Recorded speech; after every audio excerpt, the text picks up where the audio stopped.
सिर्फ निकालनी है तो नेट का रिचार्ज बढ़ा डालो, 3 GB 4 GB पर डे का। और दूसरी बात है कि पेशेंस आप अपनी बना के रखना। तो मैं डिस्कस करता हूँ कुछ इश्यूज। चलिए पहले हम बात करते हैं करप्शन परसेप्शन इंडेक्स की।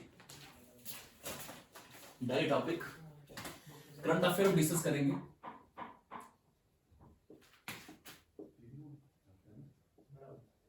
Very important section. एंड पहला टॉपिक हमारा इसके अंदर रहेगा, लिखिए फर्स्ट टॉपिक है corruption perception index. Corruption perception index. Corruption perception index basically क्या बताएगा कि हमारा देश घूसखोरी में मैं कौन से स्थान पे, ब्राइबरी में।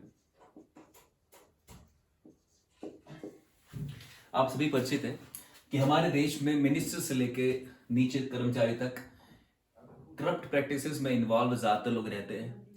और यही रीजन है कि हमारा करप्शन परसेप्शन इंडेक्स में रैंक बहुत ही नीचे है। हम पाकिस्तान, श्रीलंका, नेपाल से भी नीचे हैं करप्शन के मामले में। बहरहाल फटाफट से डिस्कस करते हैं, इस इंडेक्स को रिलीज करता कौन है, कौन इसको रिलीज करता है। इसको रिलीज कौन करता है? बिल्कुल ऐसे लिखिए जैसे मैं लिख रहा हूं। इसको रिलीज कौन करता है? तो उत्तर है transparency international. Transparency international. Very very important question, exam में आएगा। तो ट्रांसपेरेंसी इंटरनेशनल जो है वो इसको रिलीज करती है। ये वो संस्था है, ये वो इंस्टीट्यूशन है जो रिलीज करता है करप्शन परसेप्शन इंडेक्स। कई बार एग्जाम में आया है कि करप्शन परसेप्शन इंडेक्स रिलीज कौन करता है, तो उत्तर है कि ट्रांसपेरेंसी इंटरनेशनल। बेसिकली एक संस्था है ये, और ये एक एनजीओ है, non government organization, transparency international. ये बात। और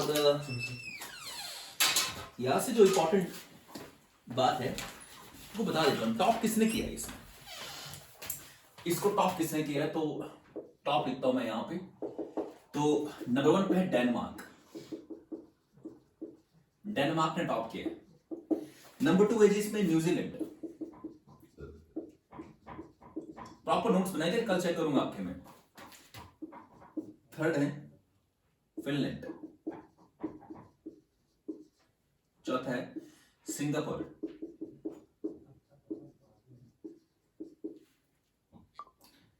फिर है स्वीडन।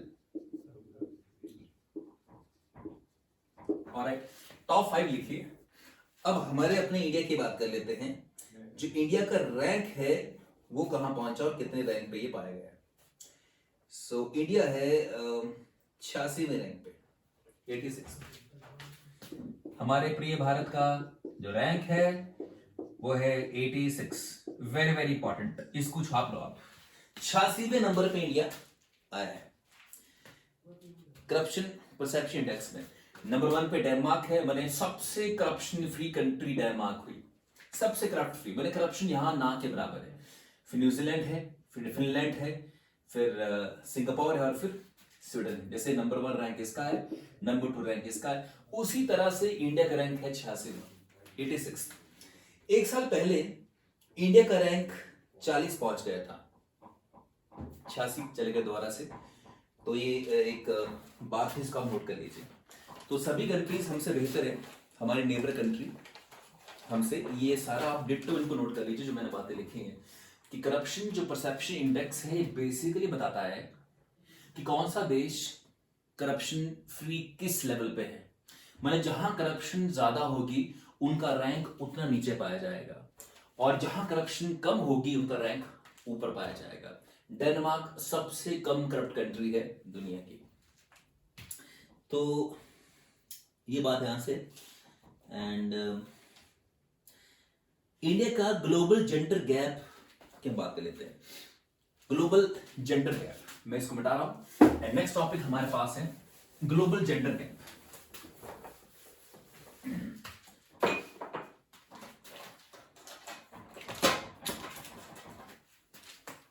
सेकेंड टॉपिक,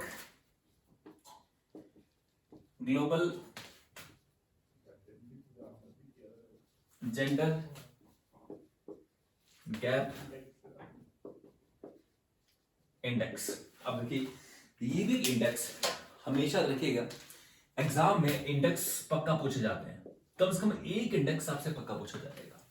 सो ग्लोबल जेंडर गैप इंडेक्स का, ग्लोबल मीन्स पूरी दुनिया के अंदर, कि जेंडर गैप का मतलब क्या होता है कि लिंग अनुपात कितना है, माने कितना, जैसे हमारे देश में आप जानते हैं कि 940 जो है वो गर्ल्स हैं 1000 बॉयज के ऊपर, तो जो लिंग अनुपात है या जो डिफरेंस है वो है 60 गर्ल्स का। तो कहने की बात है कि हर 1000 बॉयज पे 60 गर्ल्स का गैप है मिसिंग। हम जानते हैं कि हमारा गैप काफी ज्यादा है, बॉयज का गर्ल्स के मुकाबले, गर्ल्स का बॉयज के मुकाबले काफी कम देखने को मिल रहा है, तो इस गैप काफी ज्यादा है। इसे साफ होता है कि हमारा ग्लोबल जेंडर गैप में रैंक भी नीचे ही होगा। जो डेवलप्ड कंट्रीज है, जहां तरक्की हो चुकी है, जहां एजुकेशन सबको मिल चुकी है, जॉब सबके पास है, ज्यादातर लिटरेट हैं, स्किल्ड हैं, उन देशों में लिंग पे कोई भेदभाव नहीं होता है, मेन और विमेन में भेदभाव नहीं करते हैं।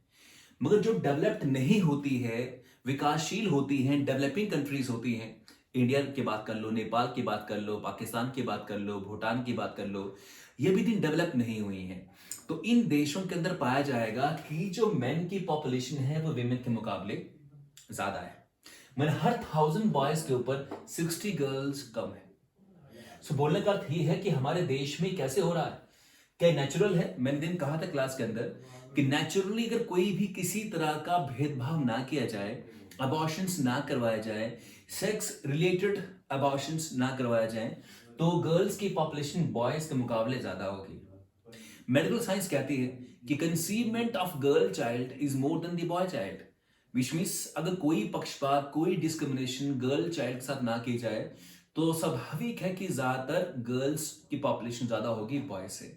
एग्जाम्पल लेता हूं, न्यूजीलैंड, फिनलैंड, स्वीडन, जो मैंने कंट्रीज बताया आपको, स्विट्जरलैंड या अमेरिका, ये कंट्रीज, इवन इंग्लैंड, ये सारी कंट्रीज में आप पाएंगे कि विमेन की पॉपुलेशन मेन की पॉपुलेशन से ज्यादा है।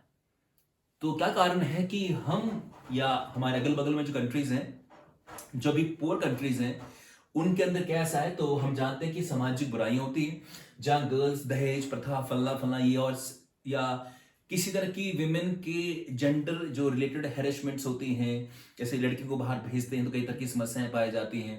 तो इससे भी जो टैबू है सोसाइटी के अंदर, वो भी एक मेन रीजन है कि गर्ल चाइल्ड को प्रेफर नहीं किया जाता है। बॉय चाइल्ड को कहीं भेजेंगे रात को कोई दिक्कत वाली बात नहीं होती, मगर एक गर्ल चाइल्ड अगर रात को जॉब करके आती है 11 बजे 10 बजे कहीं किसी अपने ऑफिस से, तो चिंता की बात हो जाती है लोगों के लिए। आई थिंक मैनी रीजन है उसके पीछे, बट आप इतनी सी बात याद रखिए कि ग्लोबल जेंडर गैप पहले रिलीज कौन करता है? ये करती है वर्ल्ड इकोनॉमिक फोरम। लिखिए इसको, world economic forum. World economic forum release करती है global gender gap index, WEF, world economic forum, याद रखिए इसको। और इस हिसाब से हमारा जो रैंक है 140, जो इंडिया का रैंक है, लिखिए यहां पे इंडिया, बढ़िया से 3 पेन लो और लिखो इंडिया का रैंक जो है 140, ये इंडिया का रैंक। और टोटल कंट्री कितनी थी? तो टोटल कंट्री थी 156। टोटली 156 कंट्रीज पे ये रिसर्च हुई और इंडिया का रैंक पाया गया 156। तो आपने देखो जानना क्या है, पहली बात तो ये कि global gender gap index release कौन करता है? तो release by world economic forum. और दूसरी बात, इंडिया का रैंक क्या है? 140। और बात खत्म। यहां से कई बार ऐसे पूछते हैं ज्यादातर केसेस में कि रैंक इंडिया क्या है, तो ये रैंक इंडिया का है। अब वर्ल्ड हैप्पीनेस इंडेक्स की बात कर लेते हैं, उसमें रैंक इंडिया क्या है? थर्ड है वर्ल्ड हैप्पीनेस इंडेक्स।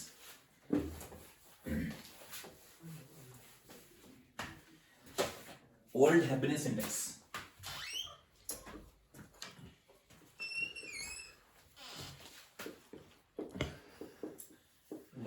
सर थोड़ा हिंदी कह रहे हैं, हिंदी बोलो थोड़ा, हिंदी में? हिंदी में लिखना या हिंदी में बोलना, ऐसे बोल रहे हैं।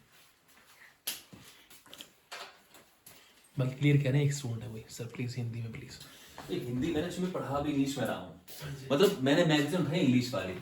एक काम करें, जो हिंदी में जो स्टूडेंट्स, देखो मैं हिंदी में बता भी रहा हूँ वैसे, कि एग्जाम में जब आएगा ऐसे लिखा होगा कि वर्ल्ड हैप्पीनेस इंडेक्स, क्योंकि ये जो रिपोर्ट है इंटरनेशनल रिपोर्ट है, तो जो वो कंट्रीज इंग्लिश में रिलीज करती है सिर्फ इसमें लिखा हो कि वर्ल्ड को वर्ल्ड ही लिखा होगा, मतलब पर हिंदी में लिखा होगा और देवनागरी में, एंड हैप्पीनेस को हैप्पीनेस ही लिखा होगा और इंडेक्स को इंडेक्स ही लिखा होगा, याद रखिएगा।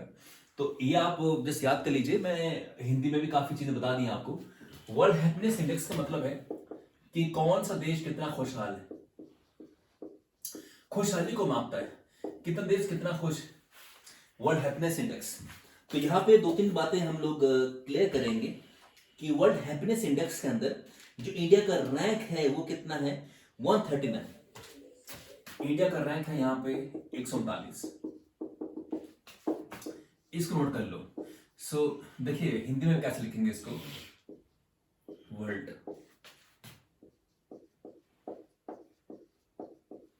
हैप्पीनेस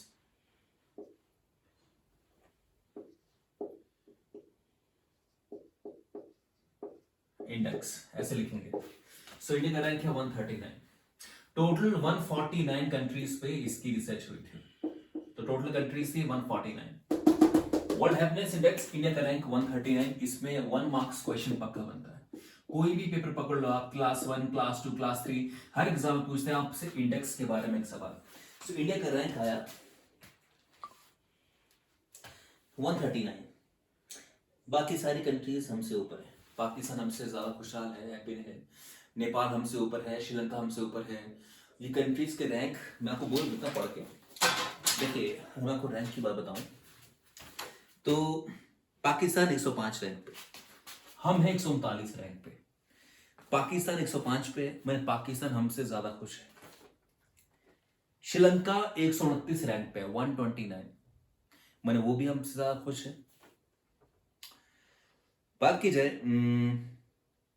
नेपाल की 120, चाइना 84 पे है, नेपाल 123, बांग्लादेश 101 पे, मैंने सब हमसे बेहतर है।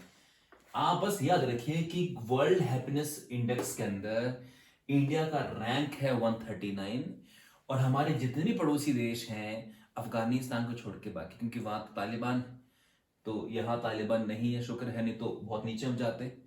मगर तालिबान से के हालात हैं, क्योंकि अगर देखा जाए कि हम हैप्पी क्यों नहीं है, फिर अगर हमारे देश में सब कुछ ठीक हो रहा है तो हम हैप्पी क्यों नहीं है। रीजन दो तीन बताऊंगा आपको। एक रीजन है अनएम्प्लॉयमेंट, एक बेसिक रीजन है, और दूसरी बात हमारे समाज में अभी भी जाति नाम पे, धर्म के नाम पे काफी तरह की डिस्क्रिमिनेशन है। रोज देखने को आता है कि किसी दलित को किसी अपर कास्ट ने पीट दिया, या किसी मुस्लिम किसी पर्सन को किसी शक के आधार पे उसकी लिंचिंग कर दी।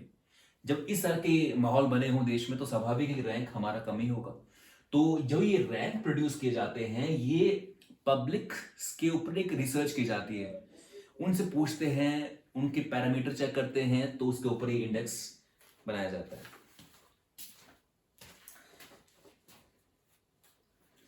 आइए हम बात करें इसके बाद PM care children scheme, very very important. Fourth topic है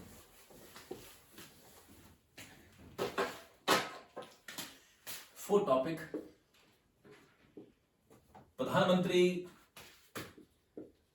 केयर चिल्ड्रन स्कीम।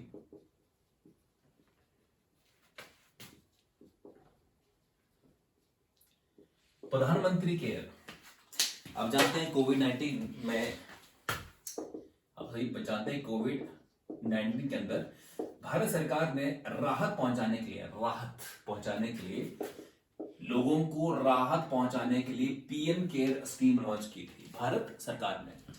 और आप जानते हैं कि 2021 के मई महीने के अंदर आई थिंक, मुझे थोड़ा तो याद आ रहा है कि भारत सरकार ने 20 lakh crore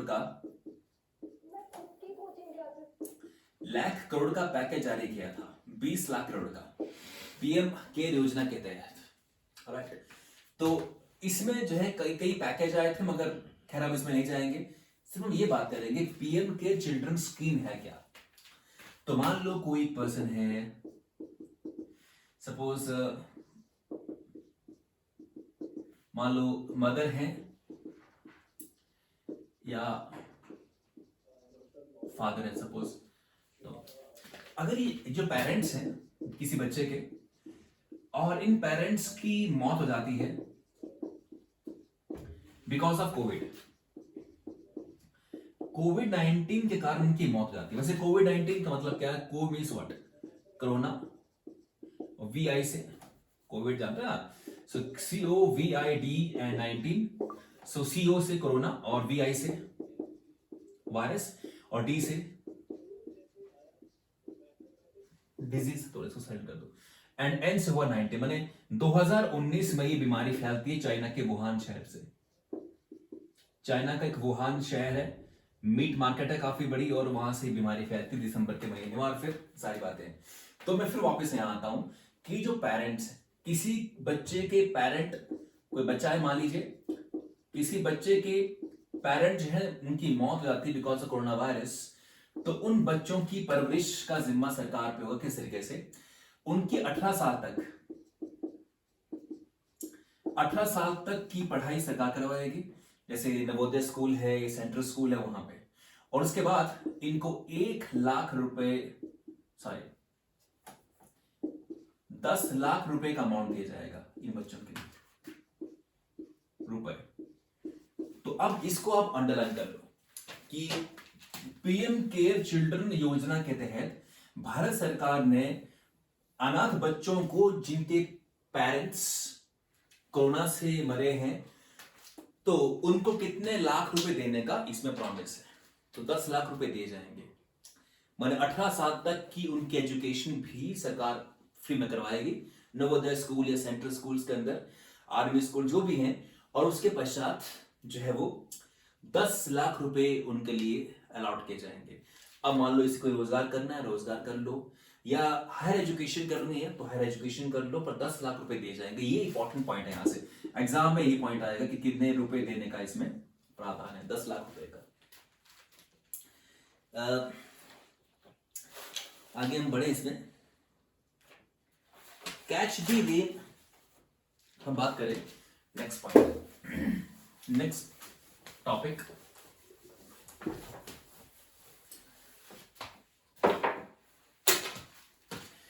fifth point, topic, CATCH, catch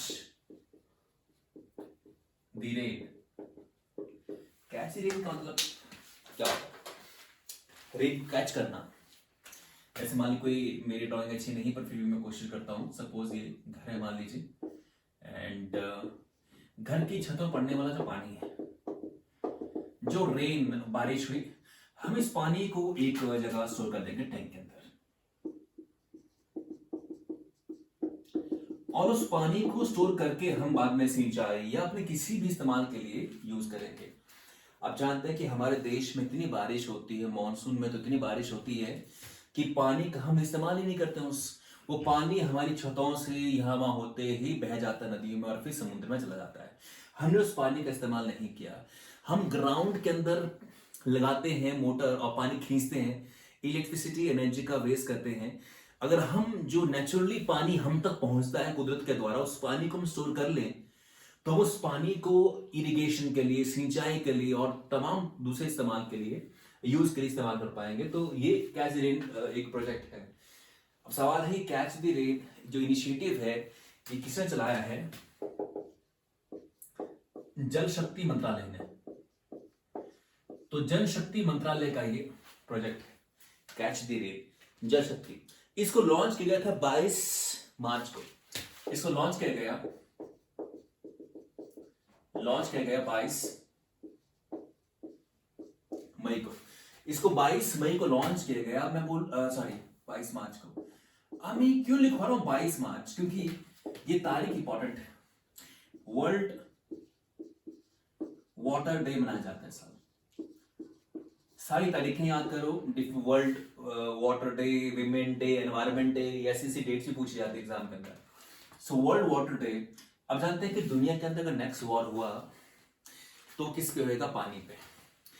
मारा मारी है पानी को लेके। आज की डेट में स्टेट्स आपस में लड़ रही हैं, जिलों के बीच में तकरार है, पंजाब हरियाणा के बीच में तकरार है पानी को लेके, केरल और तमिलनाडु के बीच में तकरार है पानी को लेके, और इंडिया और पाकिस्तान के बीच में पानी को लेके तो कब से टकराव है, और इंडिया और चाइना के बीच में भी, विच मीन्स कि अगर नेक्स्ट कोई वर्ल्ड वॉर होता है तो ऐसा कहा गया है कि पानी को लेके होगा, क्योंकि डे बाय डे पानी सूख रहा है नदियों का, और हम इसके रिस्पॉन्सिबल हैं जो हालात पैदा हो गए हैं। सो वर्ल्ड वाटर डे हमेशा एग्जाम में पूछा गया है, क्योंकि आज की डेट में इससे बड़ा कोई इशू नहीं बनता पानी के अलावा। 22 मार्च।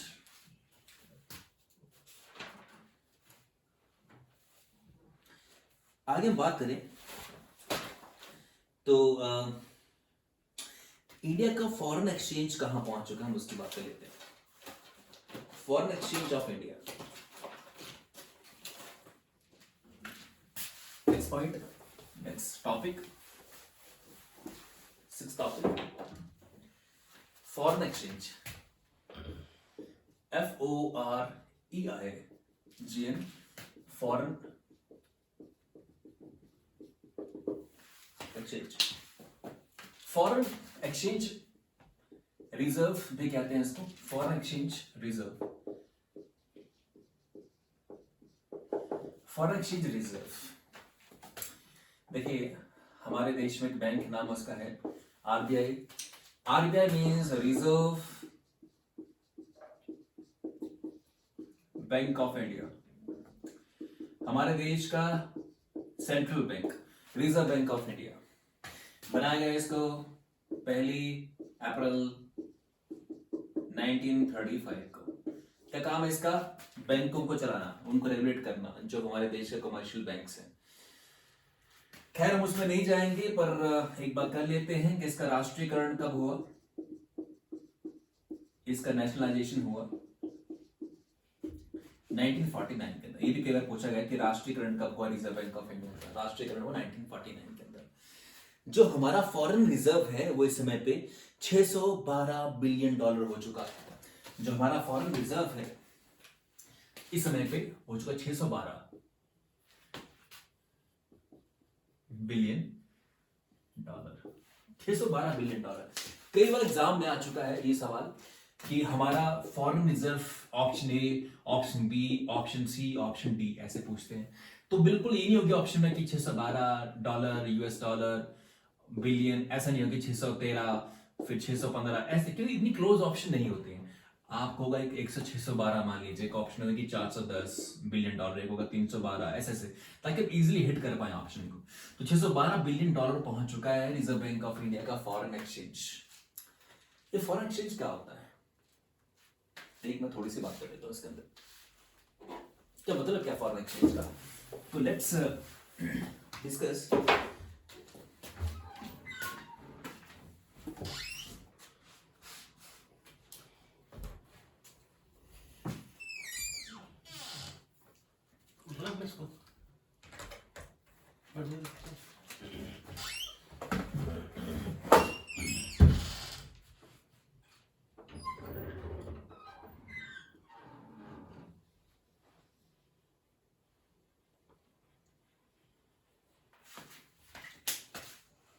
देखिए reserve bank of India Mumbai Maharashtra में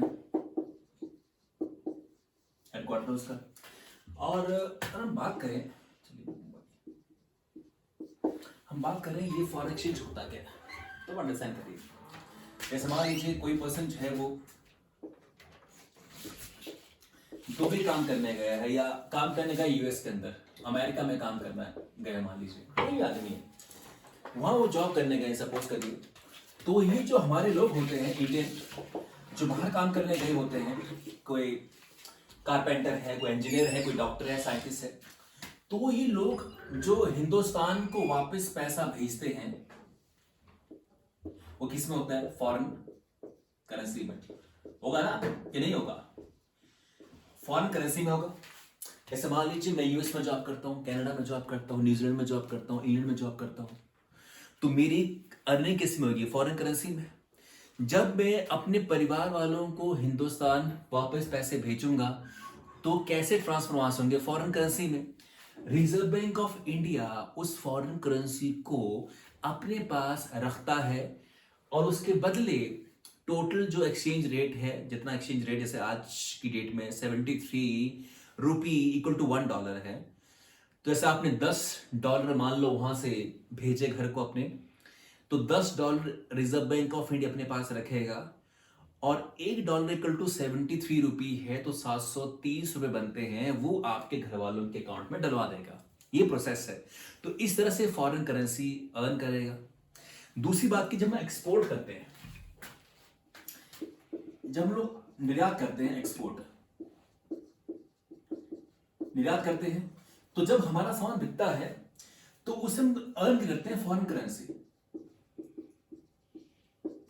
देखिए, जब हम लोग हमारा कोई प्रोडक्ट, हमारा मार्केट, हमने इसको बेचा सपोज श्रीलंका को, या सपोज बेचा इंग्लैंड को बेच दिया, या बेच दिया आपने सपोज करिए कि मान लीजिए न्यूजीलैंड को, तो ये जो मार्कर है जब उस देश में बिकेगा तो वहां के लोग पेमेंट किस में करेंगे? उस देश की करेंसी में पेमेंट करेंगे।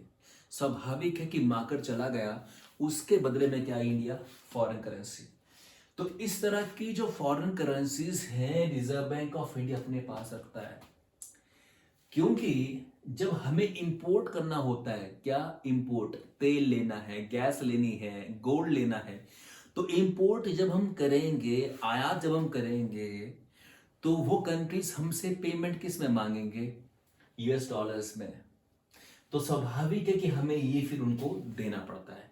सो रिजर्व बैंक ऑफ इंडिया ये फॉरेन करेंसी को मैनेज करता है। जब हम इंपोर्ट करेंगे तो ये फॉरेन करेंसी उनको देनी पड़ेगी, उसके बदले हम लोग oil, gas, precious metals, uranium और इस तरह के उत्पाद ले पाएंगे जो हम बाहर से लेते हैं। और जब हम एक्सपोर्ट करते हैं तो मिलती है हम उसके बदले फॉरेन करेंसी। तो ये इस समय आज के डेट में $612 बिलियन हमारे पास हो चुका है एक्सचेंज, बस है कि नहीं? तो मान लीजिए अगर त्रासदी कोई देश पे आ जाए, त्रासदी जानते हैं, कोई एक समस्या आन पड़े देश के अंदर और हमें इंपोर्ट करनी है, दवाइयों से लेके, राशन से लेके, खाना, सब चीजें मान लो इंपोर्ट करनी है, तो हम इस पैसे का इस्तेमाल कर सकेंगे एक मुश्किल वक्त के अंदर, जो रिजर्व बैंक ऑफ इंडिया के पास फॉरेन एक्सचेंज है। बात समझ में नहीं? वैसे देखिए, इसमें मैं डिटेल में नहीं जाऊंगा, इकोनॉमिक्स के टॉपिक है सारे, मगर एग्जाम में आया कि फॉरेन एक्सचेंज जो इंडिया का है वो कितना पहुंच चुका है, तो $612 बिलियन पहुंच चुका है।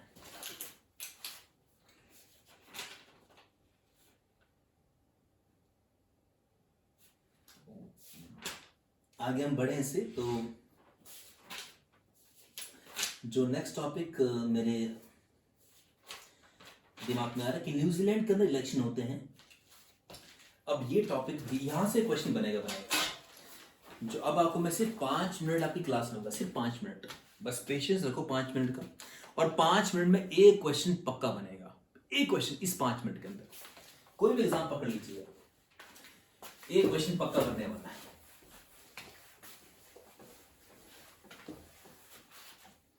तो सवाल क्या है, क्या बनेगा?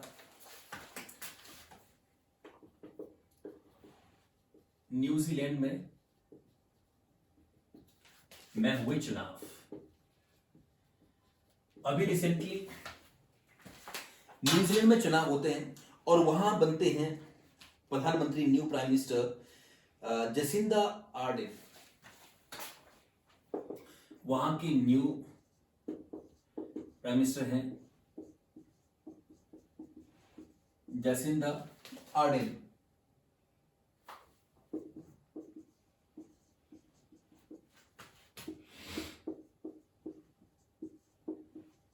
जसिंदा आर्डेन ये बने हैं नए पीएम न्यूजीलैंड के।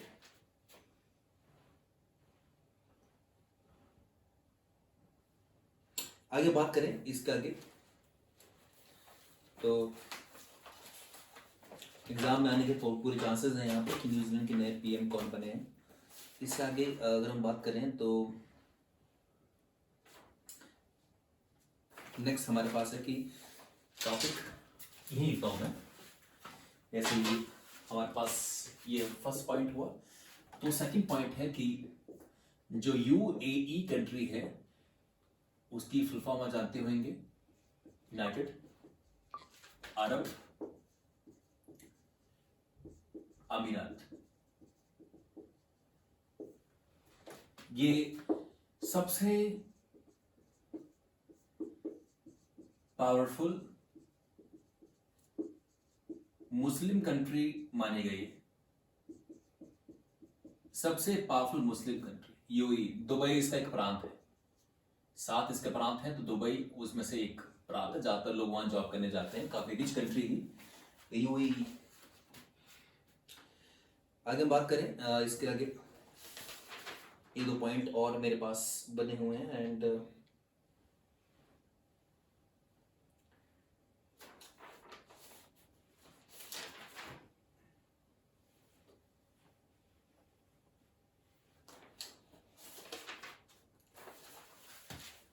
नेक्स्ट पॉइंट है आइसेक, ISSAC, आइसेक हर्ज़ोग, ये बने हैं इजराइल के नए president, new president of Israel.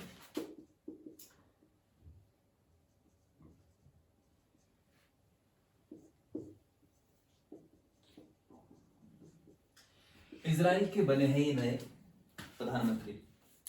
आप जानते हैं कि कई प्रेसिडेंट आप जानते हैं कि बेंजामिन नेतन्याहू ने काफी साल तक शासन किया, तो एग्जाम में पक्का आएगा क्योंकि इंडिया और इजराइल के रिश्ते काफी अच्छे हो चुके हैं काफी समय से।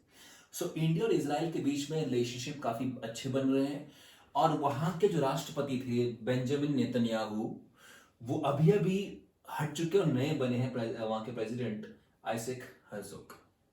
तो ऑप्शन पक्का होगी दी हुई, वहां पे बेंजामिन नेतन्याहू भी होगा। और ज्यादातर स्टूडेंट करते क्या है, उनके बुक्स में 1 साल पहले का डेटा होता है और वही लिख के आ जाते हैं, मगर अपडेट ये है कि आइसेक हर्ज़ोग जो है नए बन चुके हैं वहां के राष्ट्रपति। आगे बात करें, अच्छा इसमें काम करते हैं, अभी और भी काफी कंटेंट है, मैं चाहता हूँ हम इसके पार्ट बनाएं। ठीक है, ऐसा करते हैं जैसे ये देखिए मैगजीन है ये, मैं चाहता हूँ कि हम इसके पार्ट बनाएं, पार्ट 1, पार्ट 2, पार्ट 3, पार्ट 4, ताकि ये हो कि सारी चीजें कवर हो जाए उसके अंदर। और ये मत समझा कि करंट अफेयर के इश्यूज हैं, नहीं, जैसे मान लो आपसे पूछ लें कि यूई की फुल फॉर्म क्या है, या हमने कई चीजें डिस्कस की हैं दूसरे इश्यूज के अंदर, तो हम डिटेलिंग की है। तो ये काम करते हैं कि इसके पार्ट 3-4 बना देते हैं, ताकि 3-4 पार्ट में फिर आपकी सारी इंफॉर्मेशन कवर हो जाए। और जो मैंने पढ़ाया है यहाँ से एक क्वेश्चन पक्का बनेगा आपके एग्जाम के अंदर। कल हम यहाँ से आगे बढ़ेंगे नेक्स्ट सेशन के अंदर, और तब तक के लिए शुक्रिया। कल फिर मिलेंगे एंड कल हम कॉन्टेंट्स और मैथ और रीजनिंग पे भी करेंगे। सो मैथ और रीजनिंग के ऊपर कोई डाउट आपके कोई चैप्टर में आप व्हाट्सएप करिए, फेसबुक पे कमेंट करिए कि मैथ और रीजनिंग के अंदर बेसिकली हम कल कौन से चैप्टर को लेके चलें। हम 3-4 चैप्टर पकड़ेंगे कल, रीजनिंग के 2 मैथ्स के। तो जो भी आपकी प्रायोरिटी है कि सर पहले ये करवाइए चैप्टर्स रीजनिंग के, या पहले मैथ के ये करवाइए, तो हम 4 या 5 कर 4 करें ऐसे चैप्टर्स, कल 4-5 चैप्टर लेते हैं, ताकि पढ़ के आना पहले से। तो 4-5 चैप्टर लेते हैं, 5 लेते हैं चलिए। तो 5 चैप्टर्स के ऊपर आपकी डाउट पहले हम क्या करेंगे, पहले टॉपिक सॉल्व करेंगे, यहाँ पे टॉपिक है क्या, उसके बाद फिर क्वेश्चंस को हम सॉल्व करेंगे आपके 1 to 1। So thank you very much, कल मिलते हैं, कल दूसरा ऑफ कर दो।